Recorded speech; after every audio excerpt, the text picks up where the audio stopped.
take big franchise like Call of Duty, big franchise like this, developers they don't want to take any risks. They know it's gonna sell simply because the name is big. So the games are very boring these days. I don't really enjoy my triple A's. So, in order to relieve my boredom and Adams, we chose today to talk to you about our hidden gems.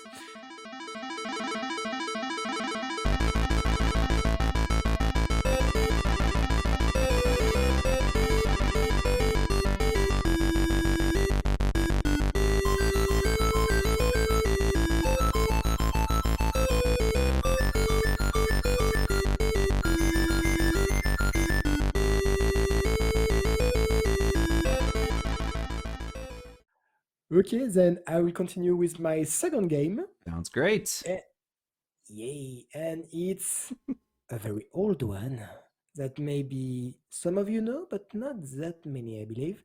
And it's called Starsector. And I love it because it's the same feeling as I play RimWorld. Do you know RimWorld? I've heard of it. I've never played it. Yeah. So it's this kind of game that people heard of but never played. Simply, I will tell you why. Though developed and published by Fractal Software or Softworks. Let me just confirm that. Fractal Softworks. It's very important because this is something that you will not find on Steam or on console. The only way to buy it, $15 by the way, is on the publisher or the editor's website. The only way to buy it is there, and I extremely like it because a rundown. It's a 2011 game. It's a top-down view of space exploration. So forget about Star Citizen, okay, right away, because it's a top-down. It's 2011, so it's not extremely good looking, but it makes me think of Rimworld because it has his own aesthetics and it has so many mods. There's a big community of modders on this game, and that makes the replayability infinite. Just as a disclaimer again, this game basically was never finished. Maybe it was like three-quarter finished, everything. I mean, in terms of story, you start with a couple of crappy vessels and you can be whatever you want. You can be a merchant, you can recycle, after big battles. You can be a pirate if you want. You can simply be an explorer, a scientist, because the world could be quite big. You set off how big the world is, of course. And that's where the mods come in, because if you think the vanilla game lacks depth, well, my friend, you have mods for making it pretty. Even like now, there's the whole point, the whole fun for me to play this game is this massive interstellar battles. You can have, at the first, I told you have a couple of crappy ships. You can have a whole fleet of massive destroyer capital ship shooting at each other. The light show. There's a lot of mods for this to make it look much better. There's, if you are like me and like spaceships, lots of modders add whole fleet, of spaceships, so you can start with more than 10 factions instead of the three. In the original game, I think there's only three. You have 10 to 20 factions, hundreds of different ships, and you can make absolutely epic battles in it. So that's why I play it. I don't. Ex- Exploration is the main point of the game, and it's very fun. But what's extremely fun is gather as much money as you can, explore to find some old ships, relics, and bring them back online, fix them up, and go fight. You have some mods which, if you think you played once or twice with all this new pretty mod, maybe a few some extra quest and all, and you think it's finished, it's not, because there's some mods which completely overhaul the game. Something called Nexelrin, which makes this game as a 4x. So, conquer, exterminate, expand. So you can choose a faction and destroys the other ones and makes the universe yours. So lots of mods which makes this game 2011 game makes it as fun, and I replay it every year. I relaunch it at least once just because it's extremely fun to play. So it's a hidden gem. Nobody knows about it, or very few people, at least modders, do know about this game. And I really advise you to play because it's cheap and it's extremely fun. And just if you don't believe me, a few YouTubers have made some videos just to show you the latest mods that you can check. And on that point, the mods on this game are fairly easy to download and install. So that's a 10-15 minutes game, really. So go on it, you will see you will have a lot of fun. It's really like pew pew. You like Star Wars? Go. Interesting. So, how's combat handled here? I mean, are you controlling each individual ship individually, or No, is it more like you kind of tell them where to go and they kind of handle the firing on their own, or how much exactly. micromanagement is there? You can control one ship. I don't control anything. You have two views. You have the view where you see your ships fighting others, and a more strategic view where you can give orders. You have to be careful because your command points are limited, so you can give a certain amount of orders. But if you run out of orders and one of your ship is in dire strait, you can't tell him go out.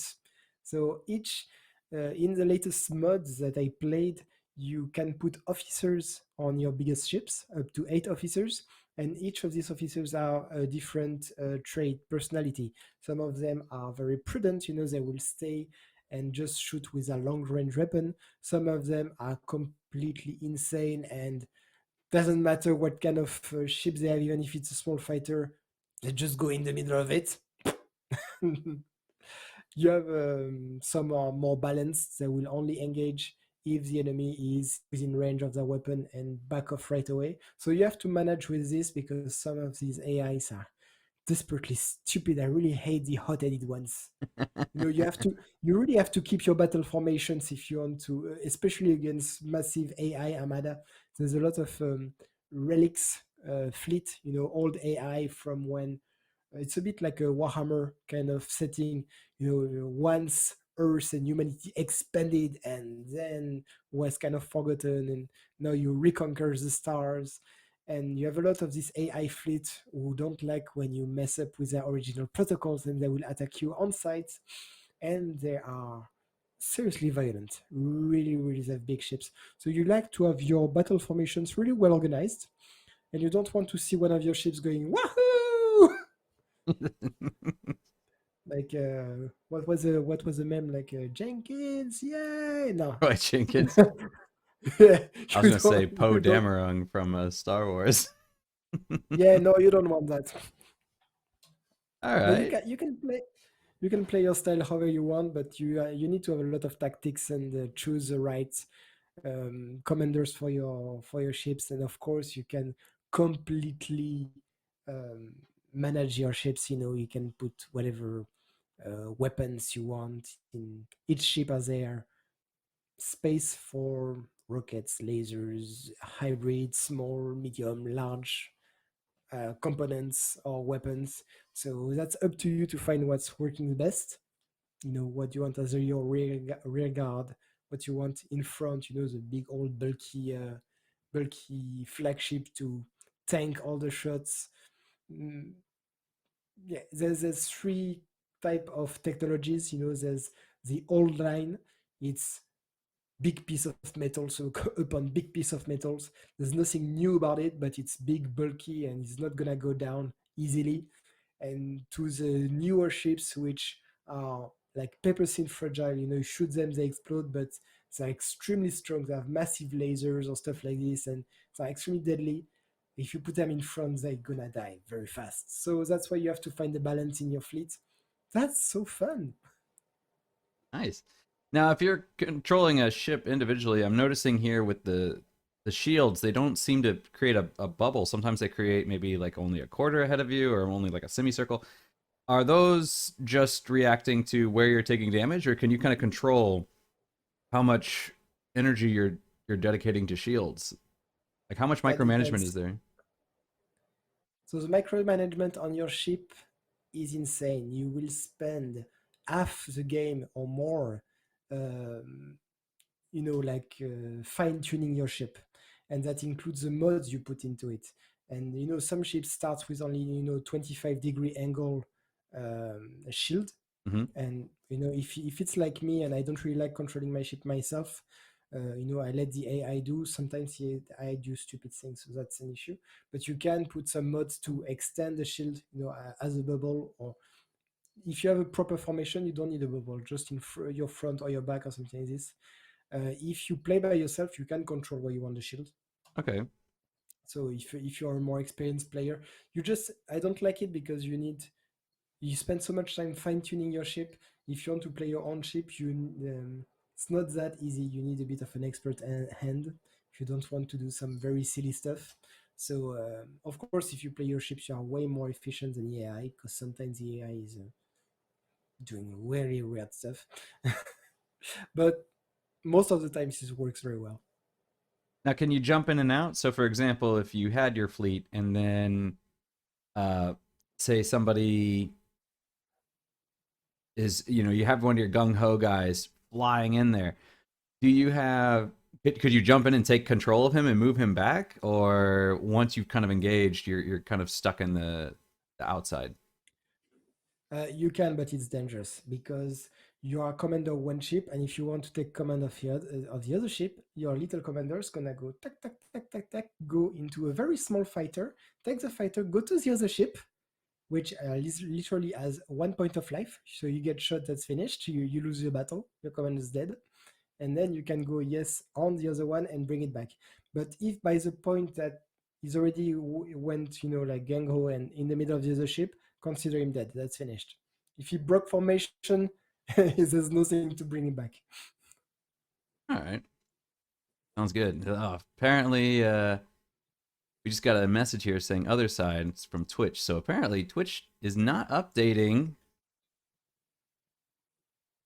our category for some unknown reason, and we are locked into other side. I don't know. I've updated it 3 times now, and it still It's because says they other really side. It like will this not allow game. me to change it. I don't know why that is. That's weird. I'm I sorry. think it's because it's the same as the last boss. It won't go down. It just won't go down. Yeah, yeah. It updated in. Oops, sorry.